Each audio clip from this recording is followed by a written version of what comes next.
Trapped, no way out. The sand stretched endlessly. The sun beat down relentlessly. The Israelites were trapped. Behind them, the mighty Egyptian army approached, hungry for their blood. Before them, the vast impassable Red Sea. Fear, like a desert wind, whipped through the huddled masses.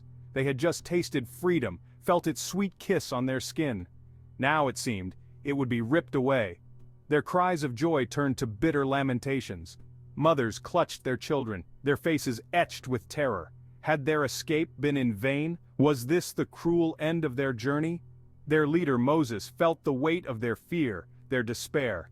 He looked to the heavens, his heart a drumbeat of anxiety. Where was their deliverance? Where was their God?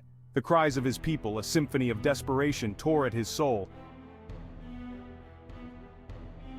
Dust billowed on the horizon, the thunder of hooves echoed across the plains.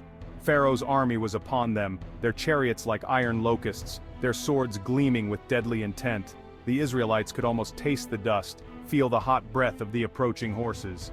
Panic seized them. Their cries rose, a cacophony of fear. Some in their desperation cursed Moses. Was it not better to serve the Egyptians than to die in this wilderness? They cried. Others sank to their knees, their faces pressed against the burning sand, praying for a miracle. But Moses stood firm, his eyes fixed on the sea. He had heard from God. He clung to the promise whispered in the dead of night. "Fear not," he told his people, his voice a beacon in the storm. "Stand firm and you will see the deliverance the Lord will bring you today."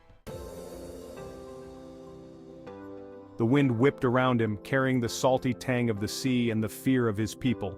Yet Moses stood tall, his staff held high. He had placed his trust in God, the God who had brought them out of slavery, the God who had promised them a land flowing with milk and honey. He stretched out his hand over the churning waters. Silence fell. The wind died down. Even the waves seemed to pause as if holding their breath. All eyes were on Moses, on his outstretched hand, on the staff that was a symbol of God's power. Then, slowly, majestically, the waters began to part. A path, dry ground appeared where moments before the sea had raged. The Israelites gasped. Their fear gave way to awe, to disbelief, to hope. The dry ground beckoned, a ribbon of hope cutting through the heart of the sea. The floor of the sea was damp sand and mud, but solid and passable. The Israelites hesitated, their eyes darting between the parted waters and the approaching Egyptians.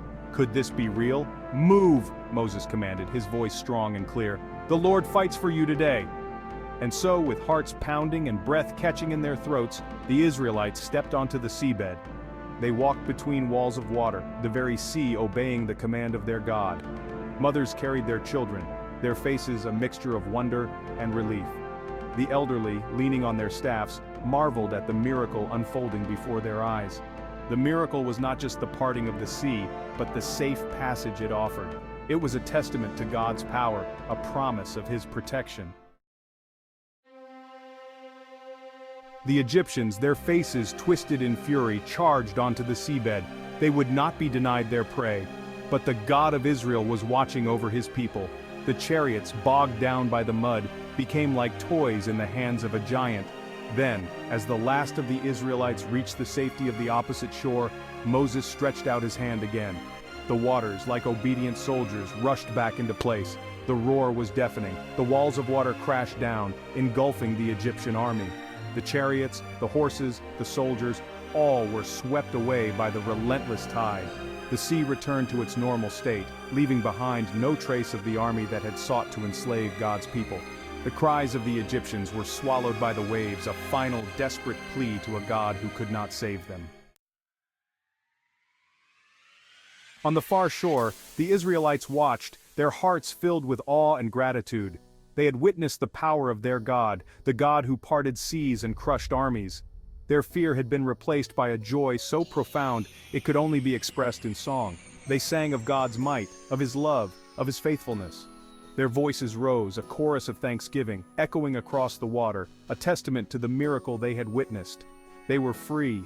The Red Sea, a symbol of their fear, had become a symbol of their deliverance. It was a reminder that God is faithful, that he hears the cries of his people, that he fights for them. As the sun rose, painting the sky with hues of hope, the Israelites knew that they were not just survivors, but victors. they were free to journey on, to claim the destiny promised to them. Their freedom song was a song of hope, a song of a new beginning. Thank you for watching.